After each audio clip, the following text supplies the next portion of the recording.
Ezekiel 9:4. കർത്താവ് ദൂതനോട് പറഞ്ഞു, Jerusalem പട്ടണത്തിലൂടെ കടന്നു പോവുക. ആ നഗരത്തിൽ നടമാടുന്ന മ്ലേച്ഛതകളെ ഓർത്ത് കരയുകയും നെടുവീർപ്പിടുകയും ചെയ്യുന്നവരുടെ നെറ്റിയിൽ അടയാളമിടുക.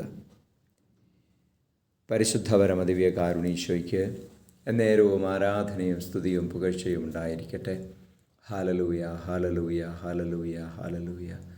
ഈശോയെ ആരാധന. ഈശോയെ ഞങ്ങളങ്ങേ സ്തുതിച്ച് ആരാധിക്കുന്നു.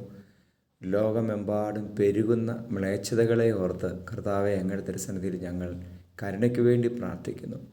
ഈശോയെ ലോകത്തിൻ്റെ മ്ലേച്ഛതകളെ ഓർത്ത് കരയുവാനും നെടുവീർപ്പിടുവാനും ചങ്കുപൊട്ടി അങ്ങയുടെ തിരുസന്നിധിയിൽ വിലപിക്കുവാനുമുള്ള കൃപ ഞങ്ങൾക്ക് തരണമേ. അനേകരെ മാനസാന്തരത്തിലേക്ക് നയിക്കുവാൻ, ആത്മാക്കളെ നേടുവാൻ ഞങ്ങളെ സഹായിക്കണമേ. നമ്മുടെ കർത്താവ് മിശിഹായുടെ കൃപയും പിതാവായ ദൈവത്തിൻ്റെ സ്നേഹവും പരിശുദ്ധാത്മാവിൻ്റെ സഹവാസവും നിങ്ങളോടുകൂടി ഉണ്ടായിരിക്കട്ടെ, ഇപ്പോഴും എപ്പോഴും എന്നേക്കും. ആമേൻ.